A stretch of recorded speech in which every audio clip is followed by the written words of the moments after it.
Hey everybody, welcome back to the Wealthy Idiot Show. We have a show for you today. We're talking job reports, debt crisis, the stock market, interest rates and what's happening with those, and also what you may be able to find on the beaches of California. After the news, we have a reaction to a video where I actually land more on the conservative side than the Ramsey crew. And lastly, we're going to talk about an interesting way to view your finances as you're starting out your investing journey. You won't want to miss it. Stick around. Welcome back. My name's AJ. Before we get into the news, make sure to click that like button for the YouTube algorithm. It helps us out tremendously, and in exchange, we'll make sure that you're financially smarter than your friends, which is the ultimate goal here. That's what we're trying to accomplish. Let's get into the first article. NerdWallet reports May job data shows strong growth even as unemployment rose. Unemployment ticked up in May, but employers kept pumping out jobs more than enough to beat expectations. So it looks like we expected jobs to be at 190,000 increase, and it was at 339,000, which is outstanding. But weirdly, the unemployment rate rose to 3.7 from 3.4. This doesn't mean a whole lot. What that means is that there's more people entering the market than before, meaning that they may have tried to start their own business and were not counted in the unemployment stats, and now they're going back into job hunting and they're looking for something. So it could mean that like major corporations and businesses are the ones who have to report these jobs that are being opened, and they may be reporting new jobs, but smaller businesses that don't report these things, self-employed people, or just people living in their mother's basement who turn around and start looking for work don't suddenly have work simply because more jobs got created. So the unemployment rate could increase even though the number of jobs available is also increasing at the same time. This may be good news. We're going to have to wait month to month to see for sure. It doesn't really tell us anything useful yet. It pretty much says the economy's chugging along with seemingly almost no impact from interest rate increases and the Federal Reserve, which is bizarre.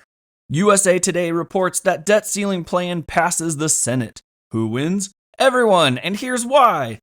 I'm not entirely sure that that's true, but it looks like it has passed the House now. It has passed the Senate. It's up to President Biden to go ahead and confirm it, and he most likely will because this is the deal that him and McCarthy, the Republican majority leader of the House, have actually agreed on ahead of time. So he will most likely sign this, and it will go into effect. The compromise looks something like this. There's a whole bunch of people on the left side of the spectrum that want to spend seemingly into oblivion, like as if there's no consequences to spending at all, which is very bizarre. And there's the other side, the far right side, which is looking for some kind of cutback to the spending. Where we ended up in the middle is just a slight increase in spending. That's where the middle was. It wasn't like, let's keep things the same and work on this over the next year. It was like, let's increase spending like 5%. Does that work for everyone? Everyone high-fived each other and we all moved on. For those of you who follow the channel and who kind of pay attention to the stuff we talk about, leveraging is one of the most powerful tools you can use for wealth building. And it means taking out debt to build wealth. And one of the things that we have explained on this channel is that when you take out debt, especially over a really long period of time, like a mortgage, that debt gets devalued as time moves on. Meaning if I have, like, let's say just, for the sake of a property, for example, if I buy a property and I get 75% of that property financed, let's say that 75% equals $100,000. And let's pretend I never have to pay that debt down. It's just $100,000. Well, 30 years from now, that house is going to be worth significantly more than when I bought it. It could be worth $1 million, could be worth $2 million, and that debt is still only $100,000. And it's no longer, 75% of the overall house value. It's now somewhere closer to like 10%. 5%, maybe even lower as a result of the fact that inflation occurred. So one of the things that happens, and one of the reasons I think that the government does what it does, is that they create a bunch of debt, and in order to devalue that debt, in order to make sure that we stay on top of it, they turn around and print a bunch of money and then use that money to try and pay things down like the debt. And what that does is it causes inflation, which devalues the debt. It means it's no longer as significant to our GDP as it previously was. And we did that during the pandemic pretty significantly. And now we're paying those inflationary prices, which is what is occurring. But the debt looks smaller on paper than it did before, even though it's technically growing. And I think that's what's occurring here. And I think both parties understand this for the most part, and they're coming together in order to achieve this because they know not only does it help the government, it helps anyone with significant amounts of debt where they're using that debt to create wealth, i.e., the wealthy people. And if you're shocked the government might be helping the wealthy people, you haven't been paying attention. So moving on to our next article, Financial Times, investors bet Fed will keep interest rates higher for longer. So there's places where people will go to bet on pretty much anything. And one of the things people bet on is whether or not the Federal Reserve is going to increase or decrease interest rates. And it looks like despite all the stuff that's happening, and despite last week when we talked about how they're talking about maybe reducing their intensity on interest rates, they may not in fact be doing so. It looks like most investors are betting on interest rates going up for the time being, and the next time the Federal Reserve meets will be in mid-June. We'll certainly report on it when it comes, and we'll tell you if they raise the interest rates, if they're keeping it the same, and we can also look at the language that Jerome Powell used in order to see if he expects to be continuing to do that in the future. It looks like they want to take a really strong stance on reducing inflation. They want investors, job seekers, businesses, etc., to understand that inflation is their primary goal, and they're not going to stop from political pressure or any other pressure to try and curb this inflation and get it back under control. And I think we're all just kind of hoping and praying that we get this under control and then we just kind of scooch along as if nothing happened. It does seem weird. I know we've been talking on this channel for a while how the Federal Reserve keeps promising some kind of economic impact, and we still haven't really seen a tremendous economic impact. I just don't see how one couldn't happen at some point. I feel like something's got to break, but I don't know. We just keep chugging along. So when the Federal Reserve meets next, we'll report on it for sure, but it looks like interest rates are at least expected to remain the same for the time being, and we should keep operating as if that's the case.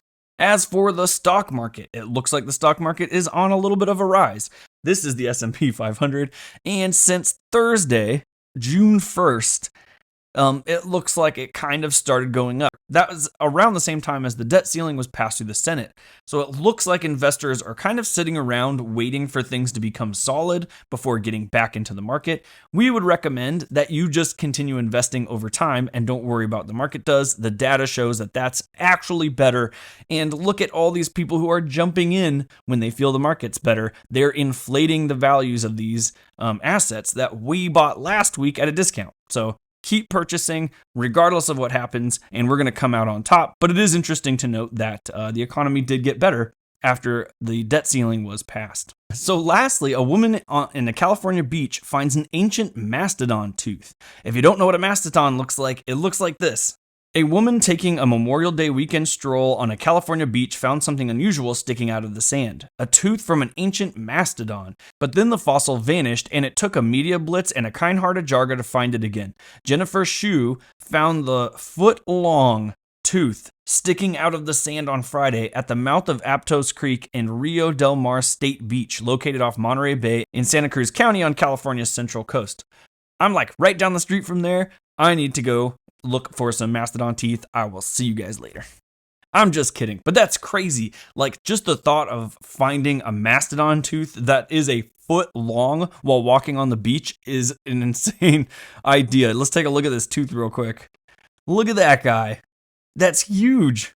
It blows my mind that animals like this have walked the earth at some point. Like, that's just insane. I know my kids and I love watching stuff about this. It's super fun to see. So I hope you guys appreciated that little bit of California/Mastodon history news all coming together this week.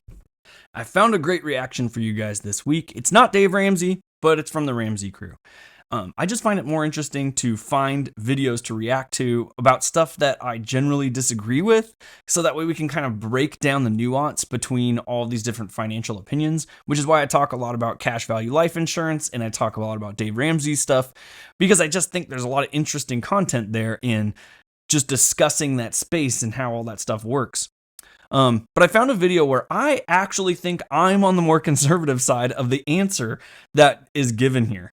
And I wanted to highlight why I think the way that I do, because I think it's really important. I think that as we're growing in our financial journey and we're getting to a place where we can make some serious decisions like purchasing expensive cars, there are things that we should consider in order to make sure that we don't mess up this wealth building journey while also treating ourselves. 4 things that we deserve. So let me put my headphones on.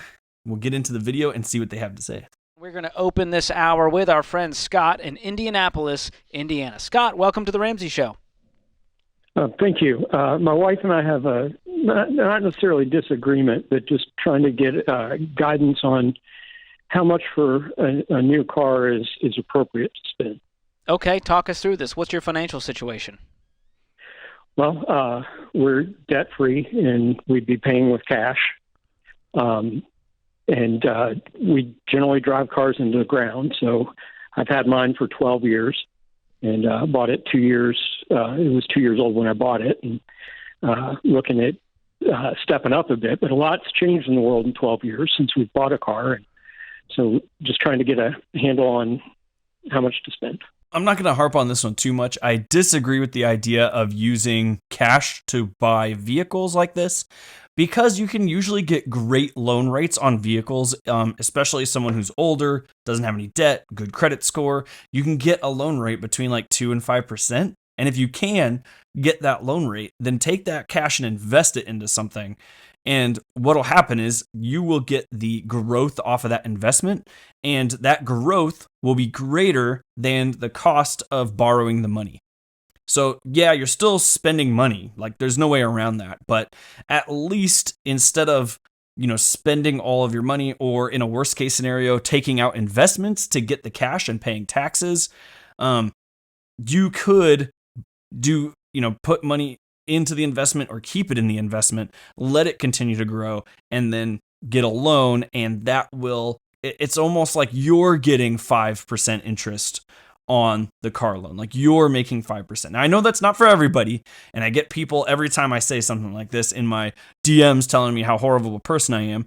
But if you're good with debt and you're good with money, that's the way that I would take it. And I have taken it that way, and I've already covered most of the cost of this car, if not the entire car, by the end of this 6 years. So, yeah, I don't know. I recommend at least thinking about it. I can't recommend that you do it, but at least think about it. I'd like to get an Alfa Romeo. Whoa. Hey now. Which, it's a pretty car. Now, I currently drive a 5 Series BMW. Okay. But I got the tax appraisal, and it's worth like $4,000 now. And it's like, well, maybe I need a new car, because I've had this one for 12 years. How much is the Alfa Romeo you're looking at? It'd be about 90. Oh, okay. All right. And you've got the cash to pay for it. Yes. All right, to be clear about that previous statement, you still have to have the cash to pay for the car. I just recommend investing it instead of using it to buy the car, but you still have to have the cash. So my method doesn't exclude you from needing the cash in order to buy the car. So you've been following that plan. You said you're debt-free. Do you have a paid-for house? Yes. So I first heard Dave in 1998. Wow. And been following the plan since then. So we have a net worth of about $3.5 million. And, well, that changes the equation, my friend. Yeah. Way to go. And what's your income currently? Probably about $500,000 a year. $500,000 a year? Yeah. Yeah. And so your wife is saying $90,000 because you've lived like no one else. $500,000 a year? Dude is making bank, and he's worth 3.5. I'd want to know how much he's worth, not including his personal residence, though, because that changes what I'm going to say at the end here. It's unbelievable. So what's the disagreement here, Scott? She just doesn't like the price tag, or what? She's saying it's too much? Well, yeah. I mean, our first house was only like a 200, and and we've been looking at cars, and a lot of the cars don't cost what they cost 12 years ago. Right. Granted, this is a really nice car, but she's emotionally grappling with the fact that a car could cost $90,000 and you want it. Well, yeah, I think that's it. Right? What's the number that she's okay with? If 90 is a bit much in her eyes, what's a number she goes, I'm fine with this number? Well, yeah, I'm trying, in case she hears this later, I don't want to hear it from her, but I spent 30 on the last car, and so she's like, well, why not spend 35? But that doesn't go. That's a valid point. She's in her head, she's thinking that was 30. Just increase it a little bit. Like, what's the big deal? And he's thinking, like, we have $3.5 million. I have a job that I have a job that produces $500K a year. He's like, I just don't see why we can't spend it on a cool car like this one. And I think that the answer is for people who are super frugal, and this is me too. So I'm right alongside you guys, and I'm right alongside his wife here. You have to create rules that work for your own financial journey that you are willing to follow in order to ensure that you can spend the money that you're building, the wealth that you're building, right? So it could be really easy to get into the habit of thinking like every dollar, and the thing we're gonna do in the next segment is gonna totally wipe out what I'm saying right now. I'll show you what I'm talking about. But when you get to the mindset of like every dollar can compound over time and become worth a lot more, and that will provide for our financial future, it becomes so much harder to separate yourself with that dollar. So you have to create rules where you're like, this is how much we can spend. And one of the things I do is we have a projection of net worth over time for our family, what we think our net worth will be each year and where we should be at. And then if we beat that, we take the difference, and then I take a percentage of that difference. So if the difference is like $50,000 and I'm going to take, 20% of the difference, something to that effect. And that's the amount of money that we get to spend to do things that are fun things, not needs, right? So vacations, new cars, Alfa Romeos, whatever. And he could do something similar, create a rule that will make his wife feel a little bit better here. But I would recommend that, especially to those of us who struggle with spending money. As far as it used to. No. And it's a percentage of our net worth. We're worth like 10x what we were when we bought that car. Yeah, right? on the Ramsey side, you guys are in amazing shape, and there's no problem with getting this $90,000 car. But this is not really a financial question. This is more of a relational question. How do I get my wife on the same page so that I can get the car? Yeah, I'm not even necessarily trying to, it's just, how we didn't grow up with this kind of money, right? So, on one hand, the intellectual side of it's pretty straightforward, because I can do ratios and whatnot. Yeah. But you've listened to Dave for a long time, George. You can refresh him. Let's just play out the percentages. Yeah, you've got multi-million-dollar net worth, and you're saying, hey, can I spend a tiny, tiny fraction of that on a car that we're paying cash for and is well under half of our income? In that scenario, it's hard to look at the math and go, wow, this is an outrageous expense. But I get that your wife, she remembers the old days, and she's going, man, that's way too much to be spending on a car. But you guys have worked, you've sacrificed, you've lived like no one else, and now is the part where you get to live like no one else. How old are you, Scott? About 50. Just turned 50. It's hard to say out loud. I know. I could tell you were like, about 50. That's like when we're all, it's all when we're 9. We're like, I'm 9.5. Thank you very much. Just rounding. Yeah. Rounding numbers. You know what? If you said your wife's fine and it's not a getting her on board issue, it's just you wanted to double check your percentages, well, you got your answer. I'd buy the car. All right. Well, what does she get out of the deal? Well, I'm trying to get her a nicer car. I'd like to get her a Land Rover or something, but hers is not as many miles on it as mine. She drives the kids around, so I don't mind what I drive. But I figure if we're going to get something new, we should get something good. Well, let her dream a little bit. You guys have done so well. Does she like buying stuff, or is she still very diligent and frugal and says, that's a waste? Yeah, I mean, really the only thing we splurge on is trips. So we like to get the kids out and travel, but we just don't spend a lot. Well, take her on a nice trip. Yeah. I mean, have you driven this Alfa Romeo? Have you taken it out for a spin? Well, I will. I haven't yet. I'm very weary of car fever, so I'm inoculated against car fever. I get it, and I think you've been very disciplined. I'm actually going to recommend that. Why don't you go out and drive a $60,000 car? I understand the $90,000 Alfa Romeo and the percentages, and you're there, but just try several things. But you don't have anything to be afraid of. Making the kind of money you're making and you're debt free and the percentages here say it's good. But, go drive the thing. They'll let you do it. You got the cash. You can show them. It's right there in the bank. Drive a few other amazing things. Get it out of your system a little bit and then decide what you want to do. But, you've done the right things, and now at almost 50, or you are 50, I can't remember what he said, you've earned it, and you two got to be on the same page, though. You know what I mean? Like, agreed. Yeah.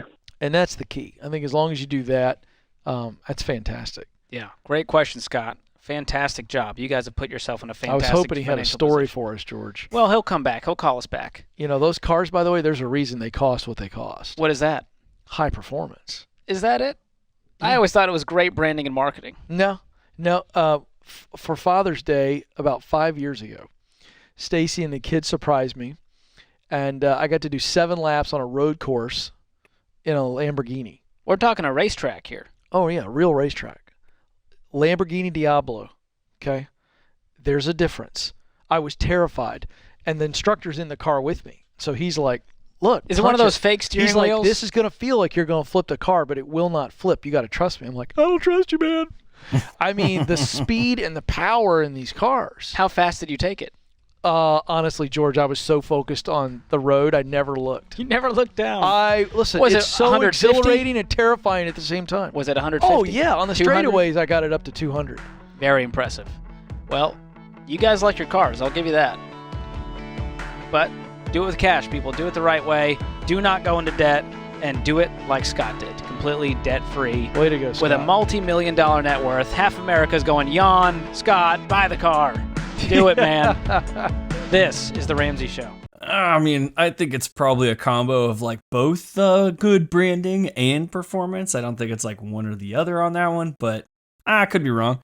This is where I disagree. So I think in Dave's rule, it's something like things with motors should never equal half of your annual income, and you shouldn't be buying new cars until after you have like $1 million+, something to that effect. I do struggle with that a little bit because in this guy's case, he could buy a $250,000 car. If we exclude his home, let's pretend his home is worth $500,000, so that gives him a $3 million net worth. If you were to use the 4% rule, which is the Trinity study suggests that for a 30-year retirement, if you take out only 40% of your non-personal residence net worth every year, and spend that you will have enough money to last your entire retirement. If we take $3 million and we do the 4% rule on it, we get $120,000. So right now, if they were to retire, they could use $120,000 a year, but his annual income is at $500,000 a year. So the question I would have for him before I started saying, yeah, go buy the car is, what is your annual expense? Like, how much do you spend? I imagine after taxes, they probably bring in somewhere between $300 and $350. And then let's say they spend, $200,000 to live, with their house and everything else that they have. Could they fit that into that $200,000? Or you got to look at it as like you're not in a position to retire. Like if you're spending $200,000, you can only retire on 120. Those two numbers have not balanced out yet. You still have to get to that financial independence stage, right? So I would recommend, in his case, if he was to call me, let's check to see what your expenses are and make sure that your expenses are lower than what you could retire on and your net worth. Then after that, maybe the rule that we could use in order to ensure that you're not spending too much is you don't ever spend more in a year than 4% of your total net worth. So if he gets up to $6 million, he could spend $240,000 a year. And let's say his annual expenses are generally $200,000. Well, now he has $40,000 that he can go and use to buy a car with. Maybe he saves that up for 2 years, turns around, he can buy an $80,000 car. Let's say we get his net worth up to $9 million or $12 million, and he could start spending like $400,000+ a year, maybe even $500,000 a year, and his yearly expenses are still in like the $200 range. I would say, yeah, go for it. You could do it at that point. So in my head, I think the financial independence part is one of the most important parts. And I think in, like Dave Ramsey, they're like into the debt part, but I think on a more conservative side for this one, I would tell him not to buy the car. So that ends our segment for our reaction today. If you have a different idea for that one, please go to the comments and let me know. I'm super interested to see what you guys would think about what he should do if he should buy the car. I'm going to move on now to this thought that I had, and I'm a huge spreadsheet junkie. So I sit down and I think of stuff in terms of numbers in spreadsheets. It's why when someone presented Whole Life to me, they were like, here's Whole Life, here's all the information. I sat down in a spreadsheet and was like, this is a terrible idea. And then their response to that is generally like, life sometimes throws things at you that you can't put in a spreadsheet. I'm like, okay, but you understand this doesn't work on paper, right? So I started thinking about what if we started, we took an average person and took their average life. And I figured out what their income should be ish in their 20s, 30s, 40s, 50s, etc. And thought, okay, how much would you invest to get to a good place when you retire? And how much should you spend? And what would that look like? And I also kind of wanted to know something interesting, which was if you were to spend money early on in this endeavor, how much would that impact your final retirement? Like, what would that really cost you? One of the things I think is interesting when I get into debates with people is a lot of people have not even decided that becoming wealthy is even possible and is within their grasp, right? And I could explain things to them like, look, you make this amount of money. You could be investing this amount based off of what you tell me, and that will yield you multiple millions of dollars when you retire. Do you want to do that? And their answer is still, that does not shake them. And I find that extremely interesting. So I thought I'm going to present this in a little bit different way and see what you guys think.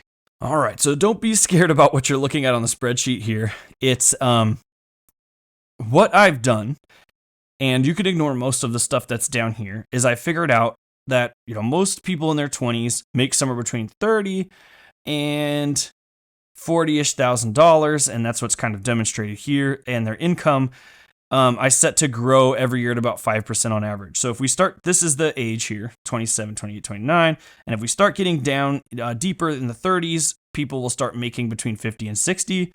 And then in their 40s, somewhere between 80 and 100, and their 50s, somewhere between 100 and 150, etc. So you have growth over time, and I went and looked at the averages of income per age, and this is pretty close. So in some areas it's lower, in some areas it's higher, but overall this is pretty close for averages at each age, which means for the average person, this information is accurate. And something that I noted, so let's the average discretionary rate. So what I was thinking here was, how much do you have available to spend on things that are outside of needs? And you should, and this is going to break people a little bit. You should be spending less than 50% of your income on needs. Your housing should cost you about 25%. Everything else should cost you about 25%. I understand that most people don't have it set up that way, but I'm just letting you know what it should be at. But I'm going to start by saying, let's pretend that we have 15% of our income in order to spend. And that's this discretionary spending column here. So this person at the age of 20 can spend $4,500 on anything that they want. And right now, I just assume that they're investing it. And if we look at the total net worth here, they will retire with, this is inflation adjusted, so we're ignoring inflation, meaning that we've already calculated it in here. We don't have to worry about it. So in today's numbers, this is $2.7 million they'll have at retirement, but in future numbers, it'll actually be more than that, but it'll effectively be $2.7 million. And their estimated retirement income will be $108,000. So one thing I've noticed, and I got to apologize a little bit to Chris from Life 180. I said, 15% is good when you're young. And I did some math to show that that's the case. The dilemma is that most people will make more money when they're older. So our buddy here is making just, about $250K a year. And their retirement income, if they only invest this 15%, is 108. So those two things don't match up. So the reason I had it set to 27, which was interesting, is that we could look at our person's retirement money spending. They're spending about $187,000 a year on living, and their retirement income is 194. It's actually higher than their current living expenses, right? So 27% seems to be the number that works for a 20-year-old. But also keep in mind that, further in life, you could invest more than you do now. Like, you don't have to grow your lifestyle. You could just take, any lifestyle or any bonuses or promotions, and you could just invest that money. And that would change these figures a little bit. But we're going to go with the average person just investing 27% of their income, and it seems to work. And they get to a final net worth of $4.8 million, which is outstanding. So just the average person with average incomes at every part of their life could have the potential to be at nearly $5 million at retirement. And I wanted to highlight that part specifically. So the people who are saying the American dream is dead, it's not possible, you can't do this, the average person is capable of doing this. Now, what happens isn't that 27% gets invested. What happens is a lot of it gets spent. So I've added a column in here called spent. And the idea is I'm going to take away from this discretionary spending and I'm going to spend it. So instead of investing it, right now it's automatically being pushed. Like, this is how much money we have free every year. Or at least for the first year, it goes up every year. And right now it's automatically being invested. But I'm going to spend $6,000, or I'm going to spend the entire $8,100 for the first year. That cost me $158,000 in retirement. And that's this potential loss column right here. So what's happening is $158,000 is what this 8,100 would have been had our person invested it, and it stayed there the entire lifespan until they retired. So that's a huge impact. And what most people do at the age of 20 is they go get a car note. The average car loan is around $500 a month, and they get it for 6 years. And they're thinking like, oh, I got a nice car. It could be like a nice Toyota. Could be new, could be used. Doesn't matter. We're paying $500 a month on that car. And you're thinking like, well, I could afford $500 a month. I have this $8,100 in discretionary spending. I'll spend on a car and a little bit on investment. And this is not including things like insurance, cost of repairs, etc. It's just gas. It's just the car itself. It gives us a potential loss of $600,000. Now, most people don't even last the whole time of this with their car. At some point, they go and trade it in. We're going to assume our person lasted the whole time, the whole loan.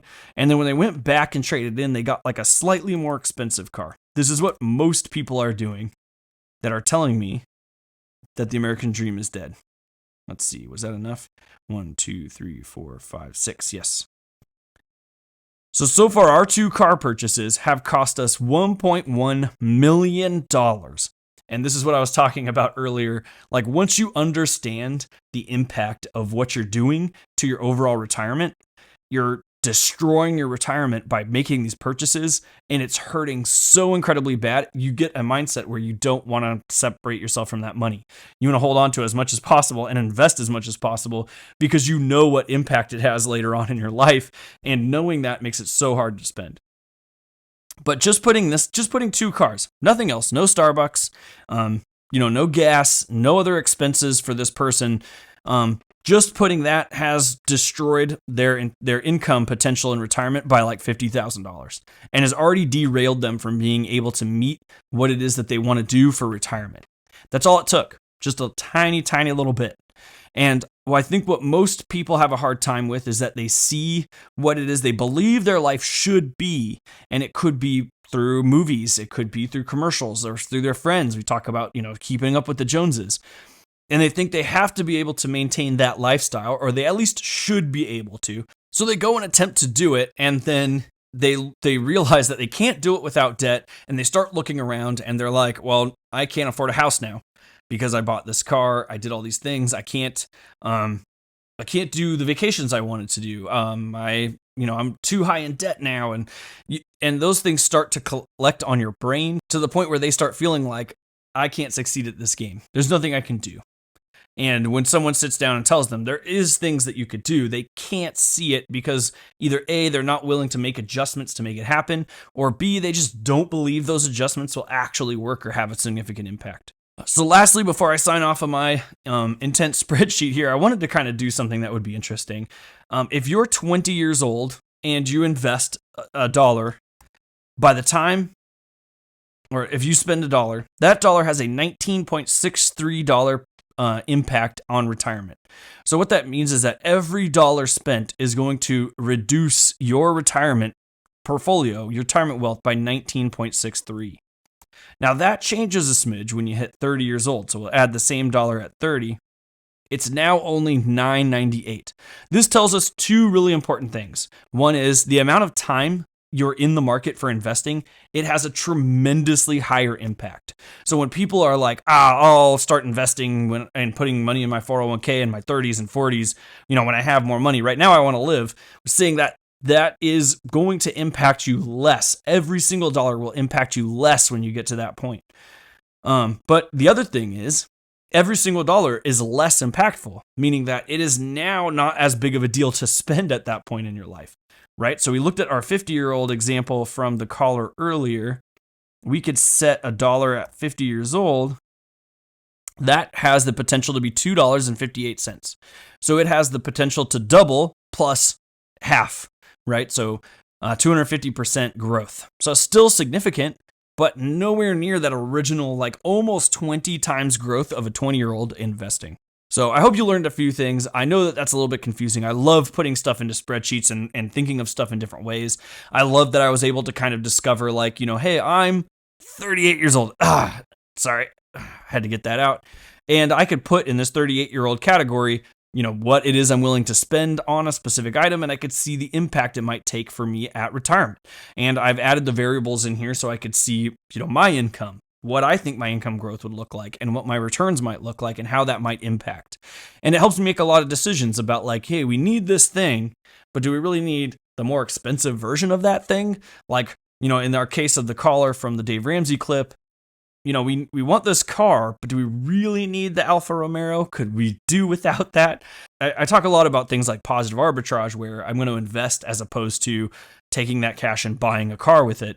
But I still drive like a Mitsubishi, like a cheapo 8-year-old Mitsubishi, one of the bottom of the line versions.